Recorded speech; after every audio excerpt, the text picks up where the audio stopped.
Listen, to be absolutely clear, I love Grand Theft Auto. I've been in love with it since the Blair years, and every time a new one comes along, I've been there on day one. I love its humour, I love the sense of place, I love the driving model, even the GTA 4 driving model that everyone else hated. For me, GTA represents everything that gaming is about. It's transportive, it lets you inhabit another place and live out something akin to a power fantasy, albeit one based around amassing guns and vast sums of money to the point where you can just do crime unimpeded and the consequences don't matter. It holds a stark mirror up to the real world, where that basically describes the average billionaire. It's a portal to another reality that is similar to our own, but just a little more absurd, a smidge more unhinged, and that's bumhole more silly than reality should be. Confirming your prejudices. Of course, in the years since the last entry in the series, reality itself has become so unmoored from the expected norms that there's a real risk GTA 6 will seem frankly tame in comparison to what's actually going on in the real America right now. I mean, by the time GTA 6 actually comes out, there's a non-zero chance that the USA will have annexed Portugal and caused a worldwide shortage of canned pilchards. I don't know. And I know this isn't a fresh observation. People have been pointing out the death of satire for years, and not just in the case of GTA. It's generally assumed that the thick of it wouldn't work nowadays because all the assumptions about the workings of government, the media and public relations that it operates on just don't hold true anymore. It's the Shawshank Redemption, right? But with more tunneling through shit, no redemption. The jokes in GTA 6, given the sheer length of its development cycle, might even seem quaint by the time it actually comes out. Like when you watch an old TV show where I don't know, a corrupt politician is brought down by having their improprieties exposed in the papers. The very idea of consequences like that seems laughable now. That world now seems about as distant as chariot races and loincloths. I often wonder if every GTA 6 delay actually happens so they can rewrite all the jokes that have ceased to work in the interim, like the endless Duke Nukem Forever dev cycle, but for punchlines instead of game engines. Ironically, Duke Nukem Forever had the comedy sensibilities of a working men's club in 1973. But I'm actually not talking about any of that. I don't think it would be a problem for GTA 6 to be the throwback that I think parts of it are definitely going to be. If anything, I think that's what a significant swathe of the audience wants from a new GTA, to be transported back to the last time GTA was on top of the world, to be given a ticket to regress back to a younger self. That's certainly a huge part of the appeal for me as a 40-something who's been playing GTA since I was barely a teenager. What I'm dreading is the discourse. What I'm specifically dreading is GTA 6 being an atom bomb dropped onto gaming culture and dominating the conversation for years to come in ways that we're yet to imagine.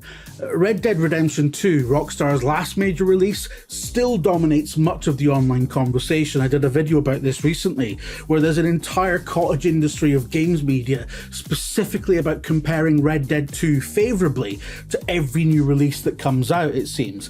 And it's always the same commentary. Red Dead 2 was almost a decade ago. Why has it never been surpassed? Why does X game from this year not have all these minor details simulated like Red Dead 2 does?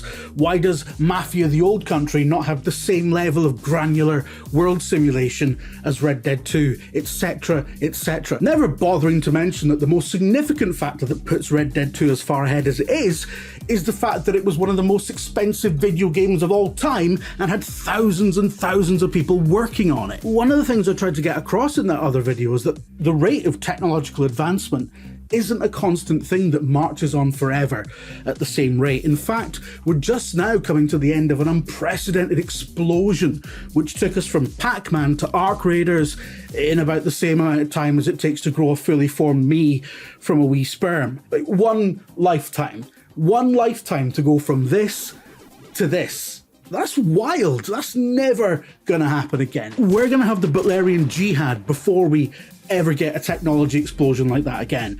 So I think the first annoying discourse is going to be about how little GTA 6 appears to have moved the medium forwards compared to its immediate predecessor, Grand Theft Auto 2.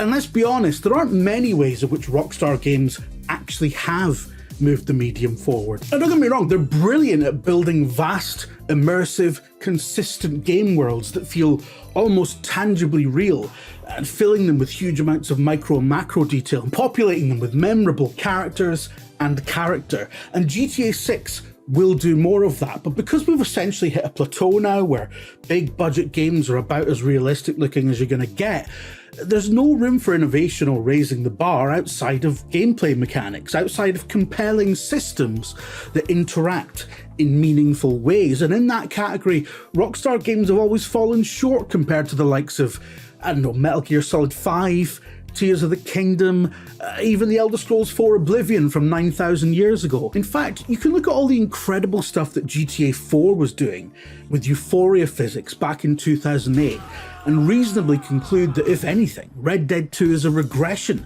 from the last time they meaningfully innovated. Despite this, Red Dead 2 has garnered a reputation for being the last good video game ever made in some circles, which means GTA 6 is going to be compared to it relentlessly and found wanting by the most annoying people on Earth. And it'll dominate the discussion in other ways.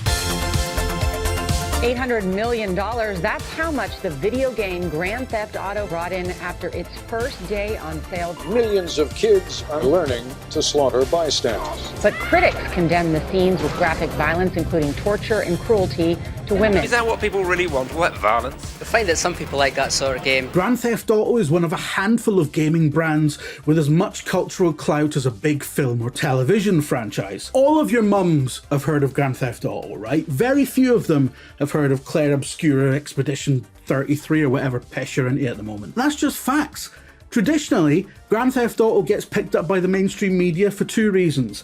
How much money it makes, because as an artistic medium, the only societal worth it's ever deemed to have is based on how much money it makes. And secondly, for having controversial content. You, the player, are a street thug trying to take over the city. It used to be that the conservative right would regard it with disdain for being distasteful, for featuring simulated blowjobs, for the murder, for its glorification of criminality, the sorts of things that the conservative right used to get upset about. Nowadays, that's all been turned on its head. It's now far more likely to come under fire for its perceived wokeness. There's a female protagonist, for example, and it takes the out of Floridians. So there's going to be an inevitable tsunami of raw sewage across social media featuring Lucia's monstrously female face going on about how left-wing activists with pink hair have ruined a cultural institution. And you know it's going to happen. They do it about absolutely everything. And at least we're not wearing clown outfits. There's a plus. Meanwhile, the actual woke people will be laying into it for continuing to be the crass, vulgar, misogynistic teenage snot playground with questionable politics that it always was, because let's face it, it's still going to be a GTA game and it's still going to have a stock ticker called Bossack and a jet ski brand called Speedophile. And it's still going to feature over-the-top racial and cultural caricatures, and it's still going to be hilariously sociopathic. And I'm sorry to literally both sides this, but there are going to be people on both sides of these idiotic culture wars that poison everything screaming at each other about this game for months. And it's going to saturate all the bandwidth we have as a culture for talking about other games that have nothing to do with GTA, partly because every other publisher is rightly scared of releasing anything in its orbit. It will very likely create a cultural void to be filled with shit. And as much as I love it, gaming is so much more than GTA. And frankly, I'm enjoying this unexpected reprieve we have from having to talk about it, even though I'm choosing to fill that time by talking about it, because it means that other releases are getting a look in. The last thing that makes me dread its release is not about the content of the game or where it's positioned in the landscape, but about the people who have poured their blood, sweat and tears into it. GTA 6 is being made by a vast development team, no doubt diverse in all aspects of their identities, their cultural backgrounds, their politics, who don't deserve to be put in the stocks over an entertainment product they've made. Let's be honest, GTA might be a work of satire in a lot of ways, you can legitimately call it that, but it is a work of fiction. It's a work of escapism. It's a daft, vulgar, shooting, driving playground. We're not supposed to take it that seriously. But it is unfortunately being made by a studio that is accused of union busting, that has a well-documented history of crunch culture, and whose attitude towards its own workforce casts a rotten cloud over its huge achievements. Make no mistake, I'm going to play and enjoy GTA 6. We are going to cover it as an organisation. It's the biggest release on the horizon by an insane margin. I just wish, for once, I could enjoy a new video game without having to constantly think about the possibility that at some point along the chain, every sale of it is propping up a cabal of arseholes. I asked for a fair day's pay after a fair day's work. If you're interested in our future coverage of GTA 6 and all the other wonderful things that are coming out in 2026, like and subscribe.